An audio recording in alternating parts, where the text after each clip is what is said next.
Breaking news also this morning, former Texas Governor Rick Perry is endorsing Senator Ted Cruz for president. Joining me right now on a first on Fox Business interview is former Texas Governor Rick Perry. Governor, good to see you. Thanks for joining us. Good to be with you. Thank you very much. Tell us what's behind this endorsement of Senator Cruz. Well, I spent a good bit of time after I suspended my campaign taking a look around, and Senator Cruz reached out to me a number of times, and I spent a lot of time with him.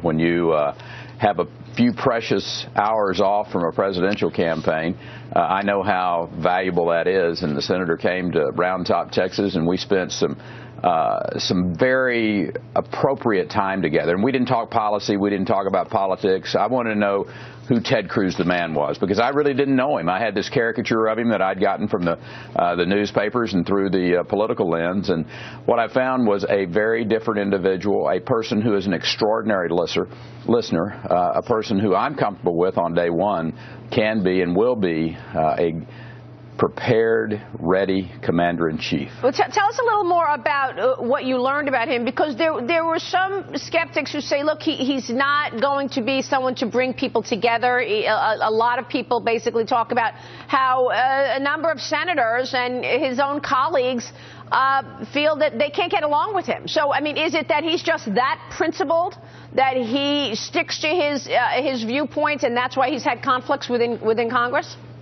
Well, I think certainly part of it. I go back to my first term as the governor, my first session as governor. I vetoed 82 bills, which was a record in Texas, and people said, you can never, you can't do that. You can't get along with the House and the Senate vetoing that number of bills. What it was a principled stand, and it sent the message of, listen, this is what I believe in. And from then on, we had a very good working relationship. We got a lot of things done in the state of Texas. From time to time, you have to hit the mule right up beside the head to get its attention. I think that's what the senator did. He said that's what he was going to do when he was running for the United States Senate, and he went to Washington and he did that. Principled leadership, and I think a principled conservative is what we see in Senator Cruz, and I'm very happy and proud and honored to be able to work on his team. Yeah, no, I think there is a lot to say about how principled he is. I agree there. But do you think he can win a general election? Oh, absolutely. I think so. When you look at Hillary Clinton or Bernie Sanders, whoever the Democrats are going to put forward, there is clearly a time for the American people to take a look at this and say, listen, this is the vision. This is what we want, an America that's safe. We want an America that's back economically principled. We want a country that does allow these states to be competitors. And Ted Cruz, that great believer and quite knowledgeable man of the Constitution, believes in the 10th Amendment. Yep. Governor, stay with us, because I want to bring in former New York City Mayor Rudy Giuliani joining the conversation as well. Mr. Mayor, good to see you. Well, hello, Rick. Rick is my very good friend, my strongest supporter when I ran for president. Mayor. Yep. And someone that I greatly admire. I wish he was still in the presidential race. Your thoughts on his thank you, Mayor. endorsement And now? you talk about a man who understands the Constitution. We're talking to one right there, and Mayor Giuliani. I think I met with Senator Cruz also for about 2 hours, came away with a lot of the same impressions that Rick did, that he's a much different guy than the way he's presented in the media. I probably have more concerns about the fact that he would run so far right that he'd give away the Northeast and the West, and we'd be down to that like one state election again, where we had to win Ohio, we'd have to win Florida. And I do think that one of the reasons he was such a great governor, it's not just that he was principled. He knew how to make deals. Governor Perry was brilliant at making deals. He knew how to bring people together. This is the issue that I'm touching on, Governor. This is what I'm talking about. Is he too conservative to win the general election? We know he's incredibly principled. Maria, there's a great deal of difference between debating on the Senate floor and being the President of the United States.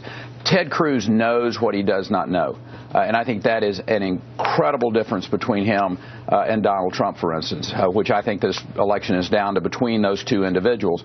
And knowing what you do not know and bringing people around you that will be extraordinarily experienced, people who are authorized to go and run these different areas of government, and knowing how how to bring people together. That's a presidential issue. That's not a senatorial issue from day to day. That's about debating. Obviously, he's very good at that.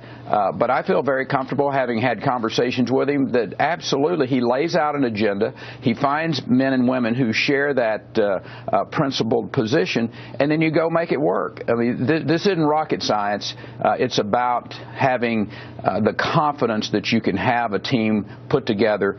And I know for a fact, I feel very comfortable that Ted Cruz will have that team together. Not only can he win the general election, but he can govern in a way that the American people are.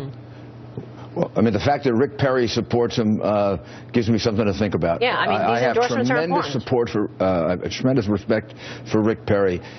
His record has never really gotten the attention it deserves. One of the best records of any governor in the history of the state of Texas. One of the most principled men. If he feels that way about Cruz, people should think about it. I have my questions about him, but with the support of somebody like Rick Perry, my goodness, there was a guy who knew how to get things done. Yeah, for sure. And Governor, let me ask you this. Let me switch gears for a moment here, because we're all talking about the economy, and oil is driving markets. When you see oil at a level that it is here, you know, around $30 a barrel, do you worry that we're going to see a lot of those shale producers who have set up shop in Texas perhaps go bankrupt because of the economics of this at this level? Yeah, absolutely. I think the exploration and production side of this is very tenuous at this particular point in time, particularly a company that may have just started in the last 3 or 4 years. You know, the real impact here are people that are going to lose their jobs. And now, with that said, Texas economy is really resilient because it's so diversified now. But in that sector, you know, Houston, Texas is going to be impacted. And again, I go back to some of the decisions that this president has made, allowing Iran to get into the oil market at this particular time. I don't think you could have put a blueprint together that could have hurt American energy producers any more than what the president did with this Iranian deal. Yeah, that is a really good point, because the Iran oil apparently beginning to flow on the market as we speak. Governor, good to have you on the program this morning. We appreciate your time. Maria, anytime. So long, Mayor. Take care, Rick. We'll see you soon, sir.